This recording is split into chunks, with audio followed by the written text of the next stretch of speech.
Welcome to the Maxwell Leadership Executive Podcast, where our goal is to help you increase your reputation as a leader, increase your ability to influence others, and increase your ability to fully engage your team to deliver remarkable results. Hi, I'm Perry Holly, a Maxwell Leadership facilitator and coach. And I'm Chris Cody, Executive Vice President, Maxwell Leadership. Welcome and thank you for joining. Just as a reminder, we want you to visit maxwellleadership.com/podcast. There, we would love for you to leave a comment, ask a question of us, or if you're interested in learning just a little bit more about how we're helping organizations around the world with their culture, with their leadership development, even with their executives, which we're going to talk a little bit about that today with our guest who we invited him back. We took a vote at the end of the last session, and we said, well, we'll have Joel back. 2-1. I think it was 2-1. And yeah, it was 2-1. His vote swung it. Yeah, that's right. I voted to be back. We're not going to say which one up here. I did that. Don't go there. But we're super excited that Joel is back with us. And because he's led at such a high level and through so many different times, it's so relevant to the topic that we're going to talk about today. If you didn't listen to our last podcast, I want to invite you to go back and do that. He's got 10 principles that really align with this work from anywhere culture that we're in. We shared 5 of them last week, and so I know that you'll want to, in the environment that we're in today, I know that you'll want to go and listen to that. But Joel, as you've led through good times, you've led through bad times, Yes. and as a CEO, as a leader inside an organization, we're faced with new challenges every time that we go through that. Do you sense and feel in what's going on in the world, the economy, and organizations that we are moving towards challenging times? Talk a little bit about that and the importance of the coaching that you've been doing around this topic with some of the leaders that we work with. Well, thanks, Chris. It's great to be here, Perry and Chris. To answer your question, it has been a very difficult time because of COVID, work from anywhere culture, which was our whole topic last week. And that makes leading very difficult to begin with. Then you add what's coming. I think we are in for an even more difficult time. And I hate to say that, but everyone that I talk to is feeling it. People's optimism is very low right now. Inflation's going to stick with us. I think we're heading into a recession. Everything points in that direction. So it's really important if a lot of people on this podcast maybe haven't led through a crisis before. We haven't really had a huge one since 07, 08. COVID was quickly down, but pretty quickly back up. So I do have some principles, some thoughts to share about kind of five things to think about when you're leading through a crisis.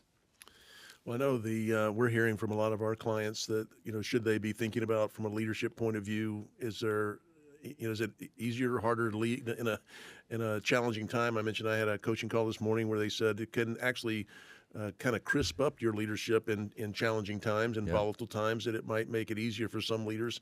But what are you noticing? I know we got several points we want to get to, but just in a big picture, what is your overall counsel to leaders when you're looking at 2023, 2024, could be some real challenges out there? Well, the first thing is to realize those feelings that people are having, that they're not alone. I can't emphasize that enough. Everyone I talk to, you're coaching a lot of people. I'm doing a lot of one-on-one mentoring. I have a lot of friends who are leaders. You are not alone right now if you're feeling isolated, if you're feeling a little bit scared about what's coming, because these are unprecedented times. And so what's interesting about human nature, we are hardwired genetically, whether you believe it, the Big Bang, or we're created by God, whatever your theory is, we are wired for safety. We try to avoid conflict and pain. So when we see and feel pain coming through inflation or layoffs coming, and you read it every day in the paper, it's natural to feel uneasy and uncertainty. And when the future is so uncertain, why do we as leaders feel like we should be certain? Yeah, that's good. We feel like we have to be transparent, and we should be, but the key thing is that we are adaptable, that we learn every day with what's going on. It's okay to change your plan. It's okay to adapt, but it's okay to feel uncertain right now. You don't have to have all the answers. No. Yeah. Not at all. What? Yeah, as a leader, you don't have to all the answers. But I'd also say, too, don't go it alone. I mean, Yeah, you're that's not good. alone if you feel this way, but at least type A personalities, what I've seen is when things get complex and scary, they tend to double down. And introverts get more introverted. And I think what can happen is we go to a very lonely place. And leadership is lonely anyway. But I'll just give one example for me of an example of this. When 07-08 hit Herschend Enterprises, it's a theme park company, and our sales were down 35%. We had all this leverage because we had just purchased 2 companies. And we were up against our debt covenants where the bank might come in and say, hey, we're going to take over your loan. Call your loan. You don't want that. We had to hit a certain number, and it was big. And I was taking it all on myself.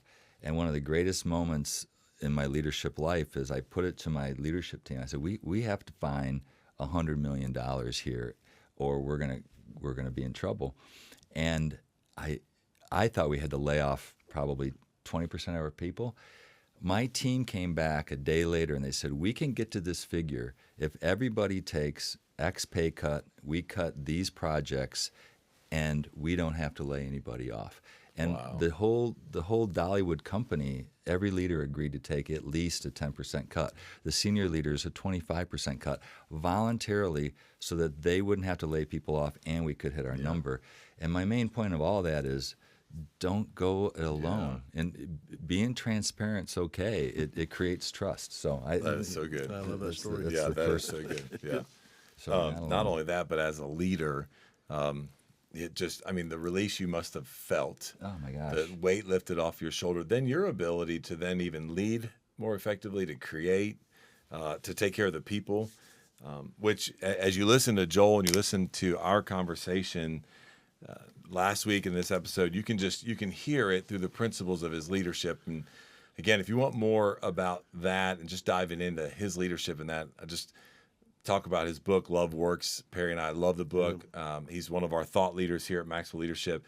If you go to maxwellleadership.com in our store, we carry it there. Thank you. And there are other stories just like that, but that's really, the book is really about the principles that he has learned to lead through in that moment. So that was the first one, right? In thinking about in volatile times where we're at. The second one is, you mentioned move fast. Yeah. And I love this because John says, things are faster than they've ever been, right? And here you are saying, okay, so things are going to be slowing down maybe in the economy, in the world, and people are scared. But as leaders, we need to be moving faster. Talk a little bit about this and unpack it for our audience. If I've been through a number of crises as a CEO or just as a leader, and if I could pick one mistake I see most frequently is people don't move fast enough. Interesting. They think things are going to get better, and they don't have the courage, which we'll get to courage in a minute, but they don't move fast enough. And when cash is king, everyone right now really that's listening should look at their department, even their family, even their home life or their company. What can we cut that's not mission critical? How can we raise sales faster? What projects don't need to be done that we had on the docket? And that's on the expense side, but capital projects too, just all the new ideas or new software that you want to put in place. We have to reevaluate every single thing, and great leadership does that. So all those things are hard, and people don't want to do them. But no matter what you're leading, it's important to move fast. That's interesting. Absolutely. I'm just thinking of a call you and I were on, Chris, you and I were on last week where someone told us about that their, big deal they were going to do, and they had it almost signed, and then everybody reassessed and said, you know what, we're going to wait on that. And they pulled back from the commitments they had for some large land purchases and some large, investments, capital investments, and saying, just going to pause for a bit. Perry, I'm glad you brought that point up, because when I say move fast, it doesn't mean to move fast to make action happen. It's to make the decision to preserve cash fast. Right. And a lot of times saying no to a deal or waiting for another year or two on that deal is the right decision right now. Hey, podcast listeners. Do you have a clear plan for growth? Achieving big results most often does not require big life changes. Small improvements over time compound into big results. download the Maxwell Leadership app. It's the new free app where our expert guides and John Maxwell help you pace your leadership journey and set a clear plan for your own personal growth. You can also find all sorts of resources on the Maxwell Leadership app, including this podcast, information on upcoming events, and much more. Just search Maxwell Leadership in your app store and download the app today.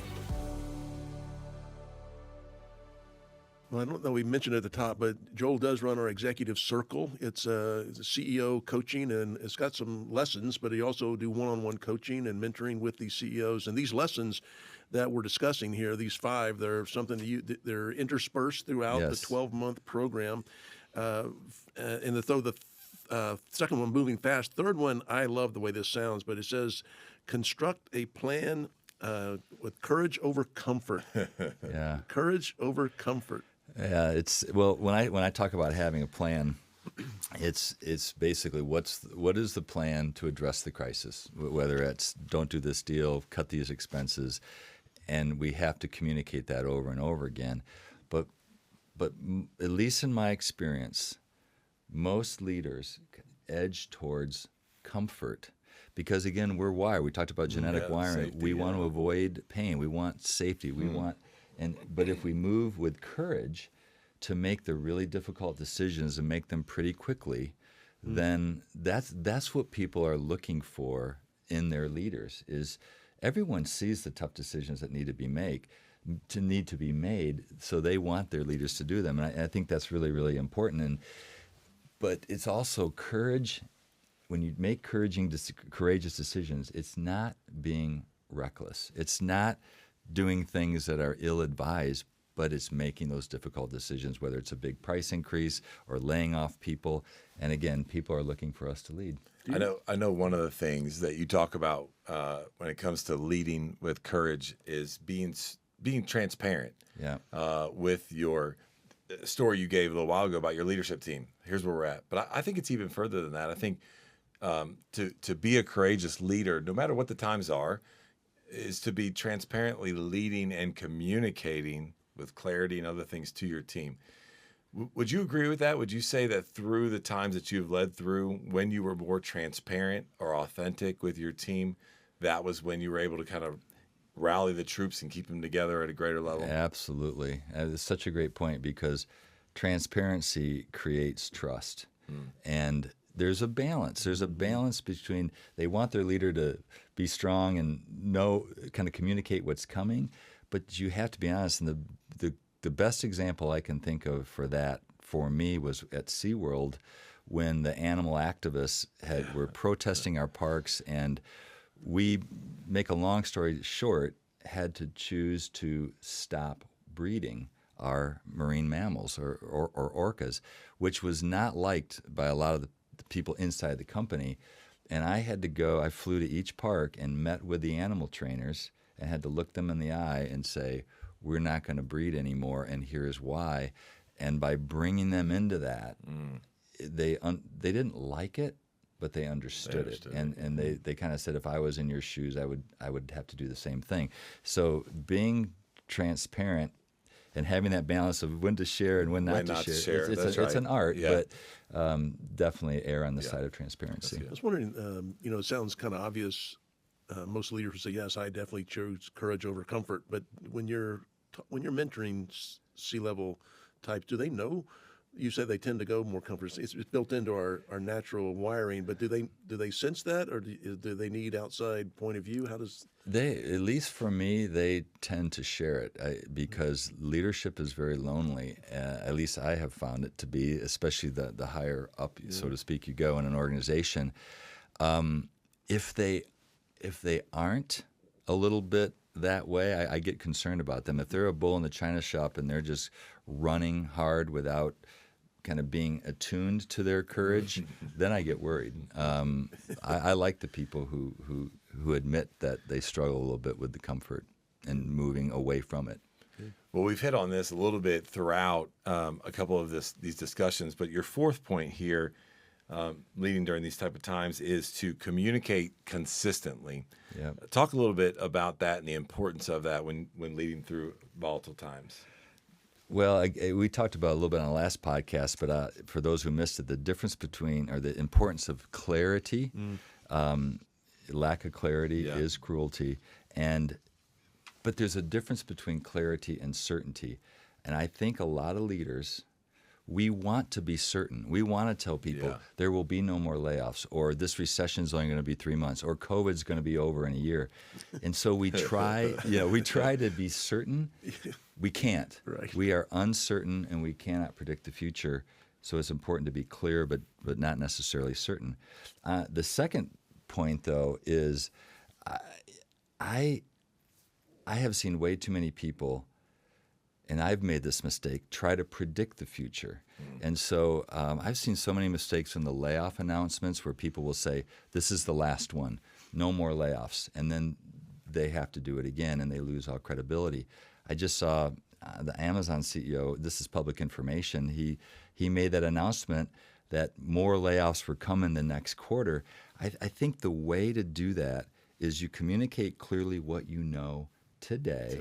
And you say, this is as far as we need to go today, but I cannot predict the future, so that you leave yourself some wiggle room. That's really good. But also to say we're gonna have a massive layoff next quarter, which he did, completely kills morale. So just deal with what you have today, and hopefully you only do that 1 or 2 times versus you come back with another layoff every other week, and it's a death by 1,000 cuts. That's the worst possible situation. For sure. Number 5, as we start to wrap up, was be optimistic, even when you don't feel like it. Does that mean even when you're not optimistic? Well, be optimistic. And I think the question then becomes, well, are you being completely honest? Right. And we talked about that balance. Yep. There are some things you shouldn't say to people. Because we're all fearful. We all have that uncertainty. What if inflation goes to 12%? What if this recession lasts 5 years? What if sales don't come back? But I think what we project, and when we talk to people, we can be honest, but we don't have to give them all the information or everything that we're afraid of. So that's a balance. But in general, we should be positive because everyone's watching.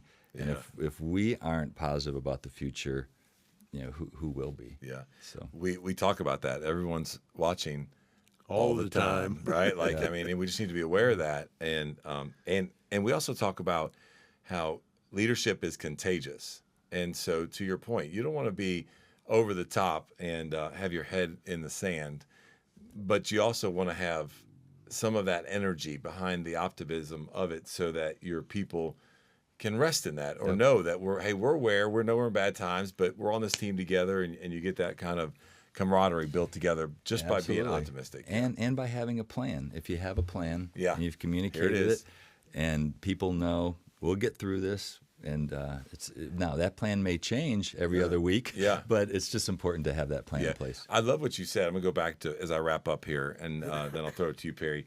When you talked about under point number 4 about communicating consistently, I can remember, during the pandemic, the certain statements that would be made, and then a week later they would, in the same organizations, would be drastically changed, and then a week later they're drastically changed, and we're just like, all right, what do we believe here? Like versus saying, as of today, here's what we're doing. This is and then you kind of, just like you talked about with Amazon, like, not only are you going to lose productivity on those layoffs until the first quarter, but then what if it doesn't happen in the first quarter? You've lost maybe 60 days of productivity, and then now you're going to be telling a different story. So I love that, of thinking, hey, how do I stay in the moment? How do we be optimistic, and then just communicate consistently on what I know and what I can share? Because to your point, we're leaders. We're not telling you, hey, start opening up the books and let's start talking about everything. No. Joel said it's an art, and it's a balance. And what I love about these conversations, and Perry mentioned it, is that Joel's heart is to help leaders and executives, C-suite leaders that are in a lonely place. And some of you are listening to this and going, man, that is a true statement, because leading is lonely at times.